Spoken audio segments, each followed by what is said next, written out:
কবে বেরোলো, কিভাবে দেখলে? আমাদের রেজাল্ট সম্ভবত যেদিন রথ হয় ওই দিনকে বেরিয়েছিল। তখন প্রথমে ফাইনাল অ্যান্সারকে বেরিয়েছিল। তো আমরা খুশি হলাম, একটু রথ মত দেখতে গেলাম। জানি না রেজাল্ট বেরোবে, পরে রথ দেখে এসে শুনলাম যে আমাদের রেজাল্ট বেরিয়েছে। এমনি কোনো জায়গায় কোচিং কিছু নিতে? হ্যাঁ, আমি অনলাইনে ফিজিক্স ওলাতে করতাম। আচ্ছা, এমনি অফলাইনে কিছু? অফলাইনে কথা করতাম না। আচ্ছা, এই এক বছর এবার কি ফ্রেশার হিসাবে তুমি? না, আমার সেকেন্ড মানে প্রথমবার দিয়েছিলে আর এইবার? হ্যাঁ। তা কত নাম্বার পেয়েছো? আমার 573 নাম্বার পেয়েছি। অল ইন্ডিয়া র্যাঙ্ক 21,801 আর অল ইন্ডিয়া ক্যাটাগরি র্যাঙ্ক 519। কি মনে করছো এই র্যাঙ্কে কি তোমার এসে? আমার হ্যাঁ, ভালো কলেজ হয়ে যাবে, ওয়েস্ট বেঙ্গলের টপ গভর্নমেন্ট কলেজ হয়ে যাবে। আচ্ছা, তো মায়ের অসুস্থতা আর ক্যান্সার আক্রান্ত বাবাকে সুস্থ করার অদম্য ইচ্ছা, সব বাধা টপকে ডাক্তারি পড়ার সুযোগ অলিকের। সংসারে প্রতিদিন শুধু বেঁচে থাকার চরম লড়াই আর অনিশ্চয়তা। একদিকে দীর্ঘদিন ধরে অসুস্থ মায়ের শরীর, অন্যদিকে পরিবারের একমাত্র ভরসা বাবার দেহে বাসা বেঁধেছে মারণ রোগ ক্যান্সার। সেই কঠিন বাস্তবতার মাঝে দাঁড়িয়ে যেখানে সাধারণ জীবনযাপন করাই এক চ্যালেঞ্জ, সেখানে জীবনের সবচেয়ে বড় স্বপ্ন ছুঁয়ে ফেললেন শান্তিপুরের অলিক মণ্ডল। সমস্ত প্রতিকূলতার ঝড় সামলে এবছর সর্বভারতীয় ডাক্তারি প্রবেশিকা পরীক্ষায় নিটে 573 নম্বর পেয়ে চিকিৎসক হওয়ার দৌড়ে নিজের স্থান নিশ্চিত করেছেন তিনি। প্রাপ্ত নম্বর হয়তো প্রত্যাশার চেয়ে সামান্য কম, কিন্তু প্রতিকূল পরিস্থিতিকে জয় করে যে যা অর্জন করেছেন তা বহু তরুণের কাছে এক রূপকথার লড়াইয়ের গল্প। মায়ের দীর্ঘদিনের অসুস্থতা দেখে ছোটবেলা থেকেই অলিকের মনে জমা হয়েছিল ডাক্তার হওয়ার বাসনা। বাবার শরীরে ধরা পড়ে ক্যান্সার। তখন মাকে সুস্থ করার পাশাপাশি ক্যান্সারে আক্রান্ত বাবাকে অসুস্থ করে তোলার অদম্য ইচ্ছা চেপে বসে অলিকের মনে। ভেঙে পড়ার বদলে অলিকের ভেতরে আঘাত পরিণত হয় এক কঠোর জেদে। অসুস্থ বাবা মাকে সামলানো, তার প্রতিনিয়ত ওষুধপত্র, চিকিৎসার খেয়াল রাখা, সংসারে ডাল ভাত চালানো থেকে শুরু করে ঘরের রান্না, যাবতীয় গৃহস্থলীর কাজ, পুরো দায়িত্বই কাঁধে তুলে নেয় অলিক। কি বলছেন অলিক এবং তার বাবা মা শোনাবো।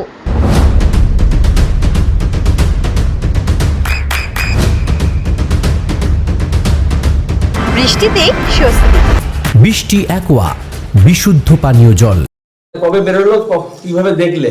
আমাদের রেজাল্ট সম্ভবত যেদিন রথ হয় ওই দিনকে বেরিয়েছিল। তখন প্রথমে ফাইনাল অ্যান্সারকে বেরিয়েছিল।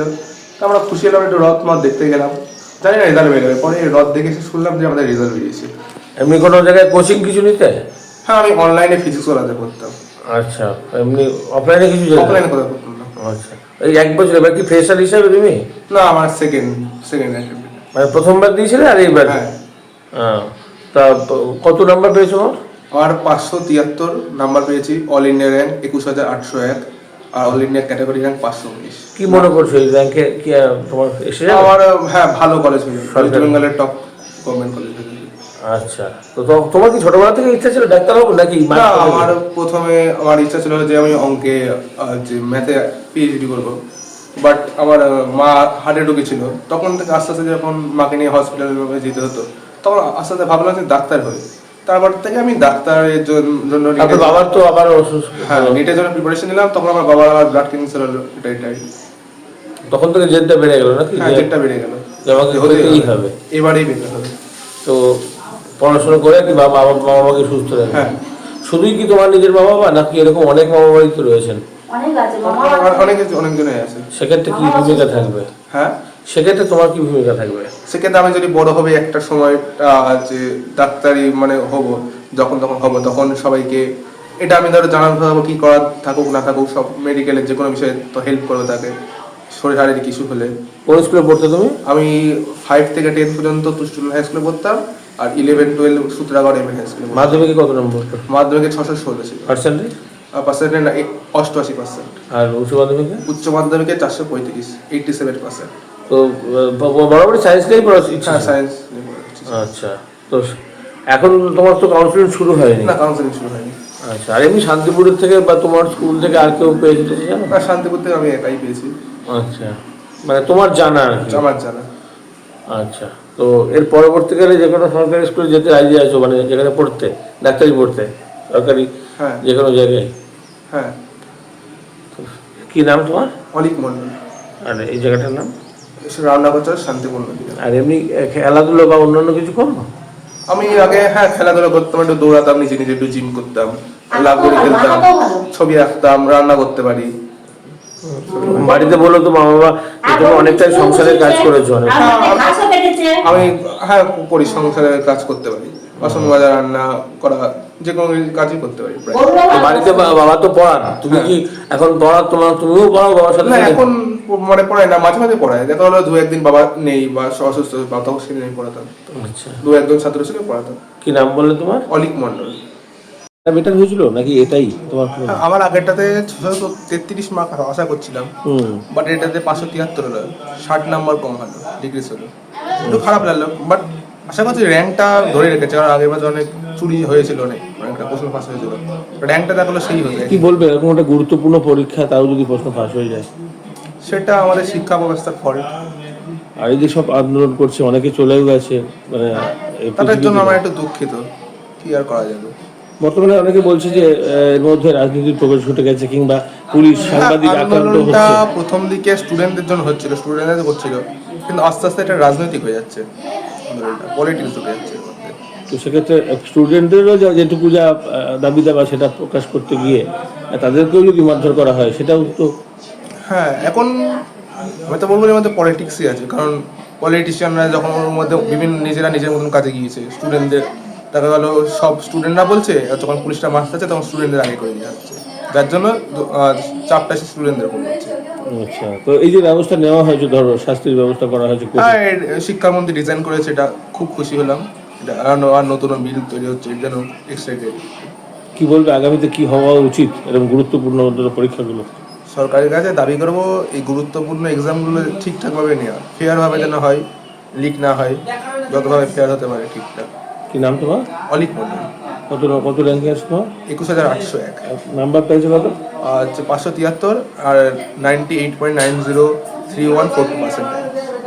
চিকিৎসা করছে, আমাকে দেখছে, তারপরে সংসারে যত দায়িত্ব চিন্তা যে কি করে চলবে, আমার বাবার অসুখ, আমার মার অসুখ, সারাটা জীবনই কষ্ট। তারপর দাদার অসুখ ছিল, মানে ওর দাদারও ছিল কিডনির দোষ। ও খুব কষ্ট করে পড়াশোনা করেছে। এই অসুস্থ পরিবার থেকে এবার ডাক্তার হচ্ছে, ধরো আগামীতে পড়াশোনার সুযোগ পাচ্ছে, সেটাও মানে একবার বাবার নিয়ে যাও, একবার মার নিয়ে যাও, খুবই কষ্ট করেছে। এই যখন ওইখানে ডাকে তখনও হচ্ছে কেমো দিচ্ছে। জলারে ভর্তি ছিল 15 দিন, ওই করেছে। ওই ভর্তি ছিল বাবার কাছে, শান্তিপুর ছিল। তাছাড়াও বাবা তো মোটাসোটা, তাছাড়া কেউ নিতে পারবে না, তো দাদা তো অসুস্থ, খুব একটা গায়ে শক্তি নাই। ওই করেছে সব সময়। দাদা ওষুধের দোকানে কাজ করে, বলে আমাদের সংসারটা কি করে চলবে, সব সময় চিন্তা করে। মানে আগামী দিনে ডাক্তার হয়ে এই সবারই আর কি আপনাদের মতন পরিবার যারা আছে এরকম সকলকেই সারিয়ে তুলবে, তাই তো? কি নাম আপনার? উৎপলা মন্ডল।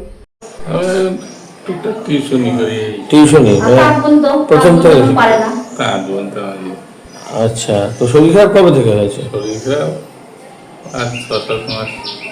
মানে ধরা পড়েছে, তার আগেও তো? তো সেক্ষেত্রে ধরুন এই আপনিও অসুস্থ, আপনার স্ত্রীও অসুস্থ, সেই পরিবার থেকে ধরুন ছেলে ডাক্তারি পড়তে যাবে, এটা কিভাবে দেখছেন? এটাও কি একটা জেদ ছিল যে আমি?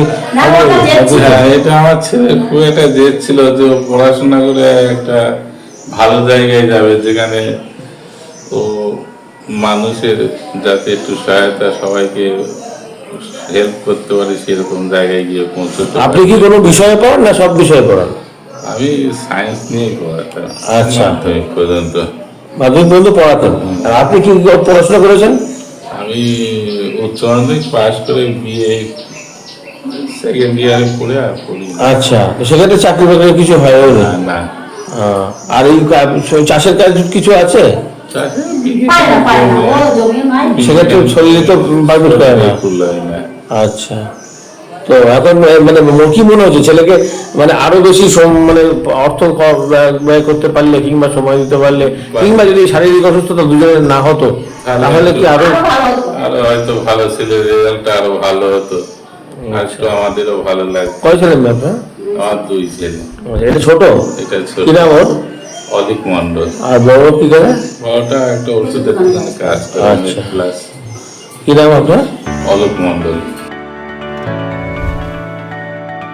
চোখের যত্নে এখন আরও আধুনিক এক ঠিকানা, স্বদেশ আই হসপিটাল চাকদহ।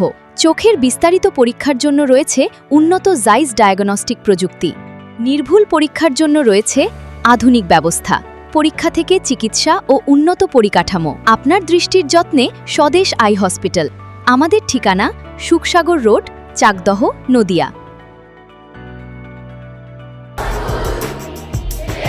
আপনার সন্তানের উজ্জ্বল ভবিষ্যতের সঠিক দিশা JRS public school. JRS public school, যেখানে শিক্ষা এবং আনন্দ একসাথে। JRS public school has an excellent team of teachers for the holistic development of your child.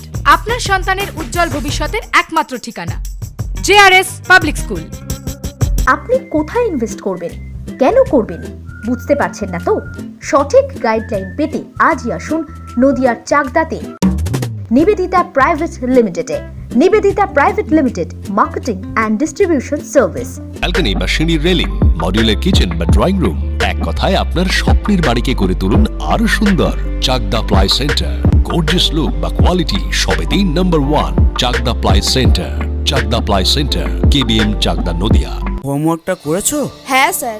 এ বাবা, ভুল করেছো কেন? চোখে কেমন ঝাপসা দেখছি, লিখতে আর পড়তে খুব সমস্যা হচ্ছে। চাকদার মডার্ন অপটিক্স থেকে ভালো চোখের ডাক্তার দেখিয়ে নাও। প্রতিদিন প্রকৃত চোখের ডাক্তার ও দৃষ্টি বিশেষজ্ঞ মডার্ন অপটিক্স চাকদহে। Chakdaha aluminium centre. প্লাই, কাঁচ, laminates, kitchen fittings, door lock, window ও অ্যালুমিনিয়ামের খুচরো ও পাইকারি বিক্রেতা। Chakdaha aluminium centre, Purbalalpur 50 number রেলগেটের পাশে, চাকদা, নদিয়া। নদিয়া জেলার সবথেকে বড় বিল্ডার্স চাকদার মা মনসা বিল্ডার্স, রড ও সিমেন্টের পাইকারি ও খুচরো বিক্রেতা। মা মনসা বিল্ডার্স, পদ্মবিলা, চাকদা, নদিয়া। রুম রে মাত্র 1500 টাকা থেকে স্টার, খাওয়া দাওয়া রিজনেবল প্রাইস। নদিয়ার একমাত্র 3 স্টার ক্যাটাগরি হোটেল এনবি সোনার বাংলা হোটেল, কল্যাণী এইমসের ঠিক উল্টো দিকে, কল্যাণী, নদিয়া।